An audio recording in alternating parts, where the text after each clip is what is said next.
बिस्मिल्लाहिर्रहमानिर्रहीम। अच्छा जी बच्चों, SHM and uniform circular motion ये हमारे आज के टॉपिक का नाम है। तो इससे पहले आप लोग सिंपल हार्मोनिक मोशन की अगर आपको डेफिनेशन याद हो तो वो आप लोग पढ़ चुके हैं कि जब भी आपने पढ़ा था सिंपल हार्मोनिक मोशन में कि कोई भी बॉडी का जो एक्सेलरेशन होता है वो डायरेक्टली प्रोपोर्शनल टू डिस्प्लेसमेंट होता है and it is always directly towards mean position. ये आप लोगों ने सिंपल हार्मोनिक मोशन की डेफिनेशन पढ़ी है, यानी टू एंड फ्रो मोशन होती है। ठीक है, वाइब्रेटरी मोशन की ये क्या है बच्चों, ये आपको पता है एक स्पेशल केस है सिंपल हार्मोनिक मोशन। तो इसके अलावा जो सर्कुलर मोशन होती है यूनिफॉर्म सर्कुलर मोशन, इस यूनिफॉर्म सर्कुलर मोशन को मैं यूसी एम बच्चों लिखने लगा हूं। अच्छा, अब ये सर्कुलर मोशन आप लोगों को पता है यूनिफॉर्म सर्कुलर मोशन में जो एक्सेलरेशन होता है वो सेंट्रीपिटल एक्सेलरेशन वो होता है आर ओमेगा स्क्वायर। ये हमने चैप्टर नंबर 4 में पढ़ा हुआ है। अब आपको पता है जब भी कोई बॉडी सर्कल में मूव कर रही होती है ना, सर्कल में मूव कर रही होती है तो आपको पता है उसकी angular velocity axis of rotation के अलोंग होती है और रेडियस और ये भी कांस्टेंट है। तो ये जो एक्सेलरेशन जो है ना कांस्टेंट है उसका, एक यूनिफॉर्म एक्सेलरेशन के साथ अगर बॉडी सर्कल में मूव कर रही है तो वो तो यूनिफॉर्म एक्सेलरेशन हो गया। मगर यहां पर आप लोग देखें कि यहां पर एक्सेलरेशन डिस्प्लेसमेंट के डायरेक्टली प्रोपोर्शनल होता है। यहां पर एक्सेलरेशन डिस्प्लेसमेंट के डायरेक्टली प्रोपोर्शनल होता है and it is always directed towards mean position. तो अब हम लोग ये सिंपल हार्मोनिक मोशन को सर्कुलर मोशन से कैसे कंपेयर करेंगे, ये हम लोगों ने आज के इस लेक्चर के अंदर बच्चों सीखना है। तो सबसे पहले नंबर पे मैं आप लोगों को एक बड़ी जबरदस्त किस्म की बात समझाने लगा हूं जी। ये देखें, अगर आप लोग थोड़ा सा गौर करें बच्चों, मैंने आप लोगों के सामने ये बनाया है एक सर्कल। ठीक हो गया जी। अच्छा, ये मैंने एक सर्कल बनाया है और यार मुझे ये बताओ, आपको पता है इस सर्कल में एक पार्टिकल है जी, ये यहां पर पॉइंट पी पर। अच्छा, अब ये पार्टिकल, ये सर्कल का सेंटर है बच्चों ओ। ये पार्टिकल पी इस वक्त बच्चों इस पॉइंट पर है, इस पोजीशन पर है। कुछ देर बाद ये सर्कल में इस पॉइंट पर पहुंचा चर्सी, फिर ये इधर पहुंचा, फिर ये इधर पहुंचा, फिर ये इधर पहुंचा, फिर ये इधर पहुंचा, फिर ये इधर पहुंचा और इस तरीके से ये पार्टिकल पी बच्चों इस सर्कल में मूव करता जा रहा है। कुछ काम की बातें हैं जो मैं बताने लगा हूं, बड़े गौर से सुन लेना। अब ये पार्टिकल पी बच्चों सर्कल में क्या करता जा रहा है, गेड़े लगाता जा रहा है। ये बेचारा मूव कर रहा है। तो बच्चों मुझे ये बताओ, आपको पता है हर पॉइंट पर इसकी वेलोसिटी सर्कल के टेंजेंट के अलोंग होती है। जब भी कोई बॉडी सर्कल में मूव कर रही होती है तो सर्कल के ऊपर हर पॉइंट पर जो सर्कल में हर पॉइंट पर जो पार्टिकल की वेलोसिटी की डायरेक्शन है वो सर्कल के टेंजेंट के अलोंग होती है। किसके अलोंग होती है, टेंजेंट के अलोंग।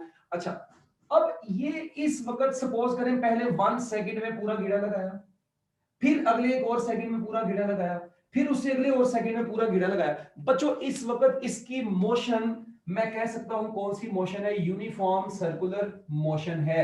इसको मैं यूसीएम बोल रहा हूं, यूनिफॉर्म सर्कुलर मोशन। अच्छा, इस वक्त इसका मतलब ये पार्टिकल यूनिफॉर्म सर्कुलर मोशन में है। बच्चों क्या ये पीरियोडिक मोशन में है? Yes, it is also periodic motion. क्यों पीरियोडिक मोशन है? क्योंकि सपोज करें 1 सेकंड में इसने गेड़ा कंप्लीट किया, फिर अगले सेकंड में एक और गेड़ा कंप्लीट किया। इस तरीके से ये बच्चों अपने जो गेड़े हैं, रेवोल्यूशंस हैं, उनको क्या करता जा रहा है, ये कंप्लीट करता जा रहा है। तो इसका मतलब है मैं कह सकता हूं कि ये पार्टिकल पीरियोडिक मोशन में भी है। अच्छा, क्या इस पार्टिकल की मोशन सिंपल हार्मोनिक मोशन है? नहीं, क्योंकि सिंपल हार्मोनिक मोशन में स्ट्रेट लाइन होनी चाहिए, एक बात। और दूसरा, ये कौन सा टू एंड फ्रो है? यूनिफॉर्म, आपको पता है to and fro motion about mean position is called vibratory motion. तो बच्चों ये कौन सा टू एंड फ्रो मोशन है? तो लिहाजा मैं यहां पर कह सकता हूं कि it is not simple harmonic motion. इसका मतलब है कि ये सिंपल हार्मोनिक मोशन नहीं है। हाँ, ये यूनिफॉर्म सर्कुलर मोशन है, it is periodic motion, but it is not simple harmonic motion. Okay, यहां तक पॉइंट क्लियर हो गया? तो हैंड रेज कर दें जल्दी जल्दी, शाबाश, मिनट लगा के। हरी, अब जल्दी जल्दी, टाइम नहीं है भाई, इतना टाइम नहीं है, जल्दी जल्दी, शाबाश। ओके जी, गुड। अब बच्चों आप लोग नेक्स्ट चीज देखें, जब ये पार्टिकल सर्कल में मूव कर रहा है तो अब ये सर्कल तो सिंपल हार्मोनिक मोशन में नहीं है इस वक्त में, ये तो सर्कुलर मोशन है। अच्छा बच्चों, आप लोग एक काम करें, यहां पर ना ये जो लाइन है आपको पता है ऐसी लाइन जो सर्कल को दो हिस्सों में डिवाइड कर देती है उसको डायमीटर बोलते हैं। अच्छा, सपोज करते हैं एक ये डायमीटर है, हॉरिजॉन्टल डायमीटर। अच्छा, एक यहां से मैं डायमीटर ड्रॉ करता हूं, ये कौन सा डायमीटर है बच्चों?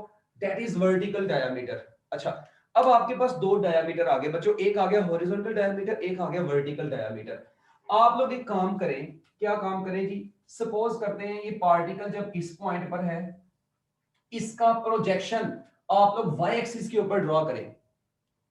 ये पार्टिकल जब इस वक्त बच्चों इधर है ना, इसका प्रोजेक्शन ड्रॉ करें आप लोग वाई एक्सिस पर, तो बच्चों इसका प्रोजेक्शन तो बनेगा इधर ऐसे।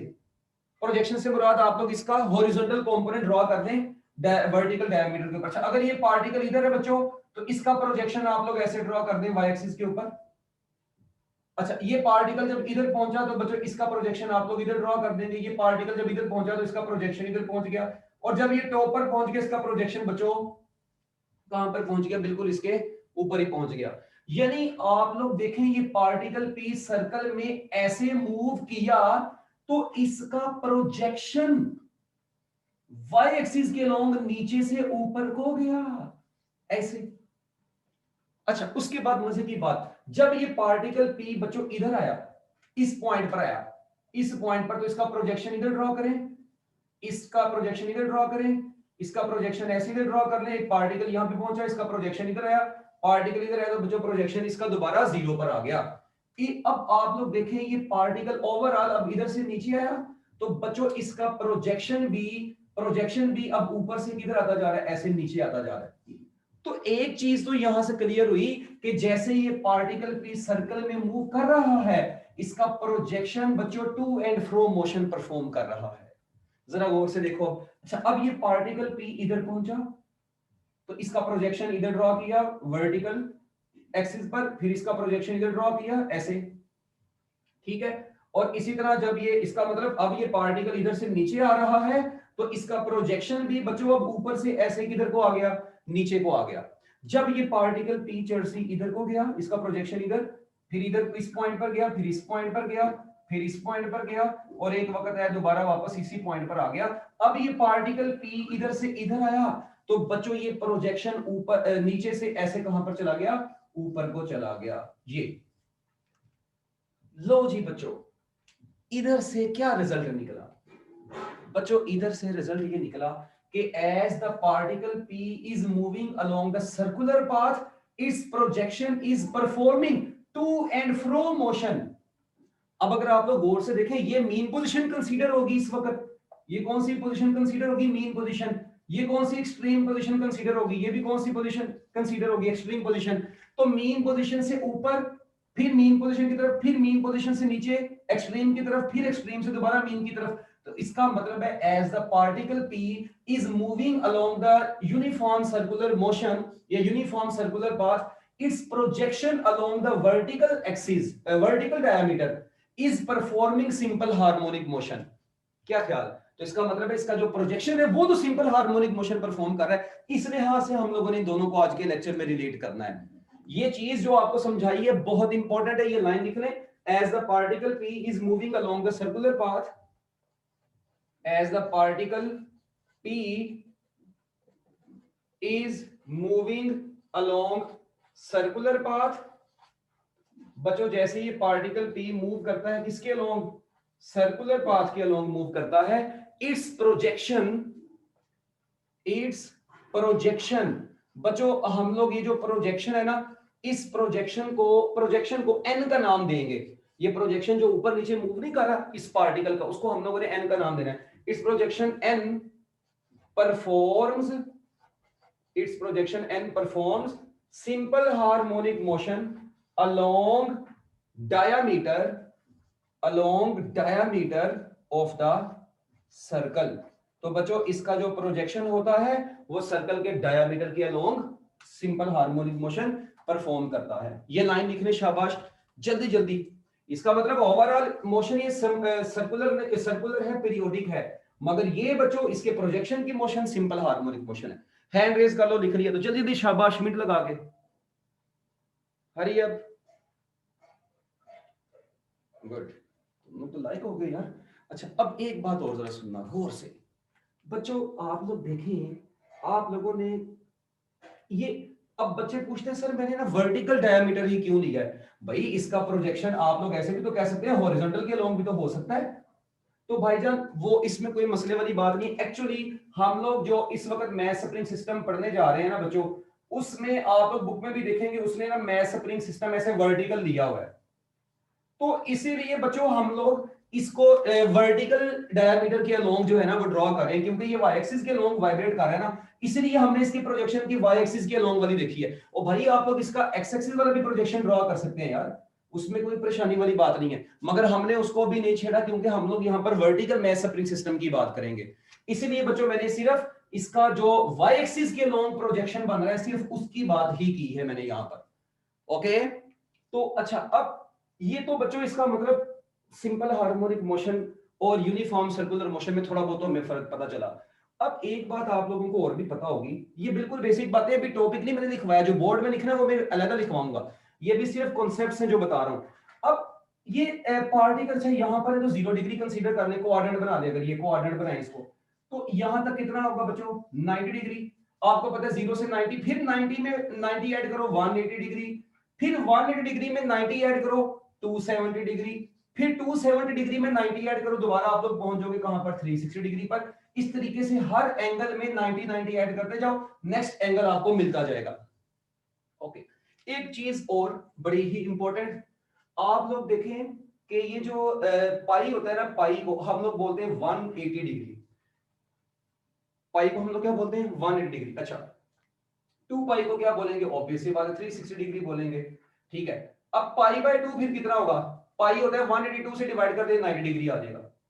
इसी तरह 3 पाई बाय 2 बच्चों ये होता है 270 डिग्री। आप लोग पाई की वैल्यू पुट करें, सोल्व करें, आपके पास 270 डिग्री आंसर आ जाएगा। मगर अब आप लोगों ने किस तरीके से जहन में रखना है बच्चों, ये 0 डिग्री पहला है ना, ये तो 0, अच्छा 0 से 0 में आप लोग पाई बाय 2 ऐड करें तो आपके पास आंसर पाई बाय 2 ही आएगा। ठीक है, 0 में पाई बाय 2 ऐड किया, आप लोग कहां पे पहुंच गए, पाई बाय 2 पर पहुंच गए। मैं ये रेडियन में बता रहा हूं, ये डिग्री में है ना, रेडियन में, तो ये पाई रेडियन की फॉर्म में। अच्छा इसी पाई बाय 2 में दोबारा पाई बाय 2 ऐड कर दो तो बच्चों आपके पास नेक्स्ट एंगल कितना आएगा, वो पाई आएगा।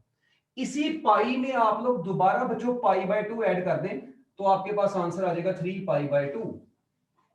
क्या ख्याल, ये 3 पाई बाय 2 आ गया। फिर आप लोग बच्चों क्या काम करें, इसी 3 पाई बाय 2 में आप लोग बच्चों इसी 3 पाई बाय 2 में, इसी 3 पाई बाय 2 में दोबारा पाई बाय 2 ऐड कर दो तो बच्चों आपके पास अब आंसर आ जाएगा 4 पाई बाय 2, जो कि कट जाएगा तो 2 पाई बच जाएगा। इसी तरीके से इस 2 पाई में दोबारा पाई बाय 2 ऐड कर दो, आपके पास 5 पाई बाय 2 बचेगा, एलसीएम तो लेना आता ही होगा सबको। फिर इसी 5 पाई बाय 2 में बच्चों आप लोगों ने दोबारा पाई बाय 2 ऐड कर देना है तो आपके पास आंसर आ जाएगा 3 पाई। तो भाई नीचे स्क्रीन खुली हुई है, इसलिए मैं बार बार देख रहा हूँ कि कोई पंगा पड़े तो मैं फौरन स्टॉप कर दूं। तो ये देखें, अब आप लोग देखें 0 से शुरू हुए, फिर पाई बाय 2 आया, फिर पाई, फिर 3 पाई बाय 2, फिर 2 पाई, फिर 5 पाई बाय 2, फिर 3 पाई। और बच्चों इस तरीके से ये एंगल सर्कल में बनते हैं। ये एंगल्स का आप लोगों को अंदाजा हो गया, जल्दी जल्दी नोट करना, हरी अप, मिड लगा के। ये बेसिक बेसिक चीजें हैं जो कि आप लोगों को अच्छे तरीके से पता होनी चाहिए। ठीक है, करें इसको जल्दी, शाबाश। कर लिया तो हैंड रेज कर देना ताकि आगे चलें। ये एंगल्स भी बड़े यूज होने अभी हमारे पास। लो जी, एक तो ये सर्कुलर मोशन के अंदर ये एंगल्स का कॉन्सेप्ट आ गया। ठीक है, अब दूसरी तरफ हम लोगों ने चलना है, टाइम की भी बात कर देते हैं कि टाइम को किस तरीके से बच्चों आप लोगों ने फाइंड आउट करना होता है, टाइम की कैलकुलेशन कैसे करनी है। नया नया व्हाइट बोर्ड है माशाल्लाह, सही रेज नहीं हो रहा सही तरह, चले खैर। लो जी, अच्छा अब एक बात जरा सुनो भाई बच्चों, अगर मैं आप लोगों से कहता हूं कि टाइम की अगर बात करें ना, टाइम की, जब भी कोई बॉडी सर्कल में आपको पता है मूव करती है तो उसकी पूरी एक रेवोल्यूशन के टाइम को क्या बोलते हैं, टाइम पीरियड। अच्छा, टाइम ऑफ वन रेवोल्यूशन बच्चों, एक गेड़ा का जो टाइम होता है उसको हम लोग क्या बोलते हैं, टाइम पीरियड बोलते हैं। हर छोटे बच्चे को भी पता होता है, मार्केट के जिस मर्जी बच्चे को उठा के ले उसको पता होगा है कि सर्कल का एक पूरा घेरा, एक vibration, one time period. Okay, अच्छा, ये एक वाइब्रेशन के टाइम को हम लोग क्या बोलते हैं, टाइम पीरियड बोलते हैं। बच्चों अगर मैं आप लोगों को कहता हूं कि कुछ इस तरीके से है, गौर से सुनना, बड़ी इंपॉर्टेंट बात है। अगर ये यहां से देखें, पार्टिकल इधर गया, फिर इधर से इधर आया, फिर इधर से इधर, फिर इधर से इधर, हम अगर इसको क्वार्टर क्वार्टर करके डिस्कस करें, मतलब पूरे सर्कल को 4 हिस्सों में मैं डिवाइड करता हूं, एनी जरा अपनी तरफ से ये देखें, एक हिस्सा पूरा ये वाला, मतलब ये पूरा एक, ठीक है, अच्छा एक पूरा ये वाला, ये दूसरा सेकंड क्वार्टर हो गया, अच्छा ये बच्चों इधर से मैं कहता हूं जी ये तीसरा है, ये थर्ड क्वार्टर हो गया, अच्छा और यहां से बच्चों ये मैं कहता हूं जी ये फोर्थ है।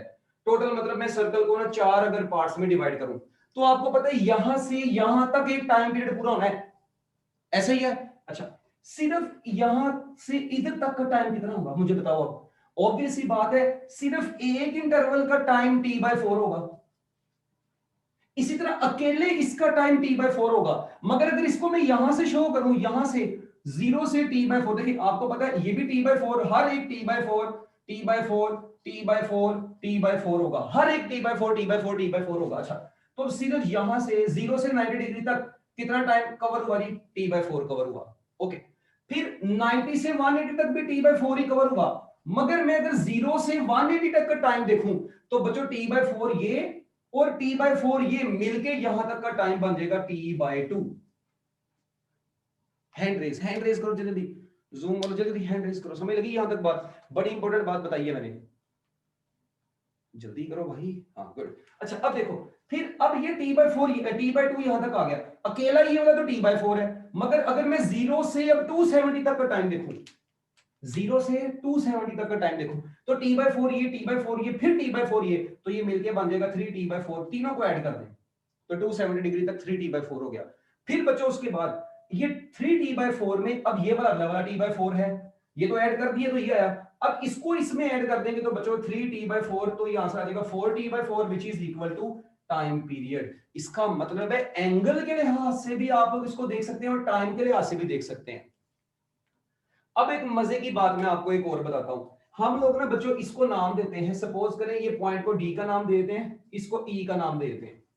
अच्छा, घपला मचता जा रहा है, जरा सुनो, जब ये पार्टिकल पी 0 डिग्री से कहां पर आया, 90 डिग्री तक आया, तो उस वक्त प्रोजेक्शन बच्चों ये हम लोग नाम देते हैं, ओ का नाम देते हैं इसको, ओ का नाम इसको, अभी पी का नाम दिया। अच्छा, तो जब ये प्रोजेक्शन बच्चों 0 से 90 डिग्री तक आया, सुनना, प्रोजेक्शन 0 से 90 डिग्री तक आया, तो बच्चों मुझे बताएं इसका प्रोजेक्शन कहां से कहां पर आया, तो वो ओ से डी तक आया। क्या ख्याल है, ऐसा ही हुआ है कुछ? जैसे ही बच्चों ये पार्टिकल पी सर्कल में 0 डिग्री से 90 डिग्री तक आया, फिर 90 डिग्री से 180 डिग्री तक गया, फिर 180 डिग्री से 270 डिग्री तक गया, फिर 270 डिग्री से 360 डिग्री तक गया। ठीक है, मैंने ये बात मान ली। तो बच्चों आप मुझे बताओ इसका प्रोजेक्शन ओ से कहां पर गया, इस दौरान डी तक गया, फिर वो डी से वापस कहां पर आया, ओ पर आया, फिर 180 से 270 के दौरान बच्चों वो ओ से अपना कहां पर गया, ई की तरफ, और फिर बच्चों वो बाद में दोबारा 270 360 के दौरान वो ई से दोबारा कहां पर चला गया, ओ की तरफ। तो ये देखो यहां से चला, ओ से चला, ओ से चला, ओ पे वापस आया, इस तरह 0 डिग्री से चला और 360 डिग्री तक, 0 डिग्री और 360 डिग्री इक्विवेलेंट होते हैं ना कोऑर्डिनेट्स में। तो that is the concept of uniform circular motion and simple harmonic motion. So we can say that when the particle P is moving along the circular path, its projection is performing simple harmonic motion, and the time period of this simple harmonic motion is just can be understood by the time of the circle. कैसे? जिस तरह ये particle P circle में 0 से यानी 0 से t/4 तक गया, ये भी t/4 के हिस्से में उतने टाइम में ये प्रोजेक्शन भी ऊपर गया, जितना टाइम इधर से इधर आने में लगा उतने टाइम नीचे से प्रोजेक्शन को भी आने में लगा, जितना ये पार्टिकल पी को नीचे आने में टाइम लगा उतना प्रोजेक्शन को भी नीचे आने में टाइम लगा। इसका मतलब ये दोनों एक दूसरे की मिलती जुलती शक्लें हैं, मगर कह नहीं सकते कि सर्कुलर मोशन और सिंपल हार्मोनिक मोशन एक ही चीज है, बहुत हर डिफरेंट। इसमें टू एंड फ्रो मोशन हो रही है, इसमें ओवरऑल पीरियोडिक मोशन हो रही है। ओके बच्चों, तो ये था जी आप लोगों का बिल्कुल बेसिक कॉन्सेप्ट, जो कि आप लोगों के लिए जानना बहुत ही ज्यादा जरूरी था और मैं आपको ये बता चुका हूं। अब इंशाल्लाह हम लोग अपने नेक्स्ट लेक्चर के अंदर इसी चीज को, अब ये भी आपने पेपर में कुछ नहीं लिखना, ठीक है, ये जस्ट अभी मैंने आपको बेसिक कॉन्सेप्ट सिखाया है। चलो मैं एक और बात आपको बता देता हूं, बल्कि मुझे याद आ ही गई है।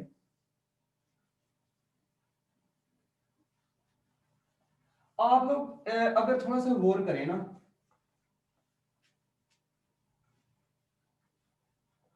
जस्ट इसका कॉन्सेप्ट ही देख लेते हैं ना, फिर कल इसको हम लोग जो है वो रिटन फॉर्म में, जिस तरह पेपर में, बोर्ड के पेपर में आपने इसको लिखना है वैसे लिखेंगे। अच्छा जी बच्चों, जरा देखें इधर, यहां पर अगर अब मैं आप लोगों के सामने बनाता हूं एक मैथ स्प्रिंग सिस्टम, रेड से नजर नहीं आएगा शायद आपको। अच्छा, एक आपके सामने ये ऐसे बच्चों मैं बनाता हूं एक मैथ स्प्रिंग सिस्टम, ये ऐसे। अच्छा, अब ये मैथ स्प्रिंग सिस्टम मैंने आपके सामने बनाया, इसके साथ मैं लगा देता हूं एक पॉइंटर पी, ठीक है, ये पॉइंटर लगा दिए मैंने। This pointer can move to and fro, ठीक है जी, ये pointer to and fro move कर सकता है ऐसे, ठीक है जी। ये इसकी मीन पोजीशन होगी, जबकि ये और ये बच्चों इसकी कौन सी पोजीशंस होंगी, एक्सट्रीम पोजीशंस होंगी। अच्छा, अब आप लोगों ने ना यहां पर एक चीज पे बड़ा सा गौर करना है थोड़ा सा, कि ये देखें, ये इसकी मीन पोजीशन और ये बच्चों एक्सट्रीम पोजीशंस है, ऊपर वाली और नीचे वाली, सेंटर वाली मीन पोजीशन आ गई, डन हो गया। अच्छा, दैट इज मीन पोजीशन, ये एक्सट्रीम पोजीशन, और ये भी कौन सी पोजीशन आई, एक्सट्रीम पोजीशन आई, ठीक हो गया। अब यहां पर देखो जरा गौर से, यहां पर बनाते हैं हम लोग एक सर्कल ऐसे, that is circular path, that is circle, okay. ये सर्कल बच्चों आपके पास आ गया ब्यूटीफुल सा करके, ठीक है। अच्छा, यहां पर वही डायमीटर दो, एक हॉरिजॉन्टल और एक वर्टिकल डायमीटर मैं ड्रॉ कर देता हूं, हॉरिजॉन्टल और वर्टिकल डायमीटर, इसको मैं नाम देता हूं डी का, इसको मैं नाम दे देता हूं बच्चों ई का, और ये सेंटर वाला पॉइंट है ओ, ठीक है। अच्छा, अब ये पॉइंट पी अगर सपोज करें सर्कुलर पाथ में मूव कर रहा है, इस पोजीशन पर है, तो इसका प्रोजेक्शन किधर होगा, फौरन बताओ। अगर ये पार्टिकल इधर वर्टिकल मैथ स्प्रिंग सिस्टम है तो इसका प्रोजेक्शन वाई एक्सिस के अलोंग इस पॉइंट पर होगा, ऑब्वियस सी बात है, इस पॉइंट पर होगा, ओके। अब आप लोग यहां पर देखें, जैसे जैसे ये पार्टिकल पी वही 0, फिर 90 डिग्री, फिर 180 डिग्री, फिर 270 डिग्री, फिर कितना आएगा 360 डिग्री। बच्चों इसी तरह यहां पर मैं क्या काम करने जा रहा हूं, मैं यहां पर बच्चों एक ग्राफ प्लॉट करने जा रहा हूं, ठीक है। अच्छा, आप लोग मुझे ये बताएं, ये प्रोजेक्शन जो है, मुझे ये बताओ, ये प्रोजेक्शन क्या सिंपल हार्मोनिक मोशन परफॉर्म कर रहा है? यस, बिल्कुल, ये projection simple harmonic motion perform कर रहा है। अच्छा, अब ये जो प्रोजेक्शन है ना, इसका डिस्प्लेसमेंट भी हम लोगों ने फाइंड आउट करना है। ये प्रोजेक्शन मूव कर रहा है, इसका डिस्प्लेसमेंट भी होगा, इसकी कोई ना कोई वेलोसिटी भी होगी, इसका कोई ना कोई एक्सेलरेशन भी होगा। हम लोगों ने इस प्रोजेक्शन का डिस्प्लेसमेंट, इसकी वेलोसिटी, इसका एक्सेलरेशन, ये तीनों कैलकुलेट करने हैं। ये कैसे कैलकुलेट करने, ये हम लोग नेक्स्ट लेक्चर्स के अंदर देखेंगे, ठीक है। मगर अभी मैं आपको ये बताने लगा हूं कि इसका जो ओवरऑल सिंपल हार्मोनिक मोशन ये परफॉर्म कर रहा है, तो इसका बच्चों जो ग्राफ बनता है ना, वो कुछ इस शेप का बनता है ऐसे, ये इसका ग्राफ बनता है। अब ये कैसे ग्राफ बना है, ये ग्राफ कैसे आया, ये सिंपल हार्मोनिक मोशन कोई भी बॉडी परफॉर्म करती है तो उसका डिस्प्लेसमेंट टाइम ग्राफ जो होता है वो एक साइनोसाइडल वेव होता है। ये बच्चों साइन वेव कहां से आई, कैसे आई, ये है हमारा अब कल का नेक्स्ट लेक्चर। तो ये चीज तो मैं आपको समझा चुका हूं, ये कैसे आनी है ये हम लोगों ने अगले लेक्चर में पढ़ना है। थोड़ा सा बस आपको मैं बता दूं, देखें जिस तरह सर्कल में 0 से आप लोग जाते हैं 0 से 90 तक, तो 0 से 90 तक आपका ये आता है, फिर 90 से बाद में आप लोग जाते हैं 180 तक, 180 से 270 तक, 270 से फिर आप लोग 360 तक जाते हैं। इसी तरह आप लोग नेक्स्ट ऐड करते हैं, अगले एंगल आते जाएंगे, यानी ये वाला यार, ये वाला पाई बाय 2, ये वाला कितना हो गया पाई, ये कितना हो गया 3 पाई बाय 2, ये कितना हो गया 2 पाई, ये 5 पाई बाय 2, और ये बचो 3 पाई। इसी तरह आप लोग इसको डिग्री में, रेडियन में देख सकते हैं। आपकी बुक में उसने सिर्फ ये पाई की फॉर्म में लिखे, इसलिए आप लोग भी पाई की फॉर्म में लिखेंगे। अब ये आया कैसे है, ये ग्राफ ऐसा क्यों बना है, that is our next topic. तो मैं उम्मीद करता हूं कि आपको भी थोड़ी बहुत बातें समझ आई होंगी। ओके बच्चों।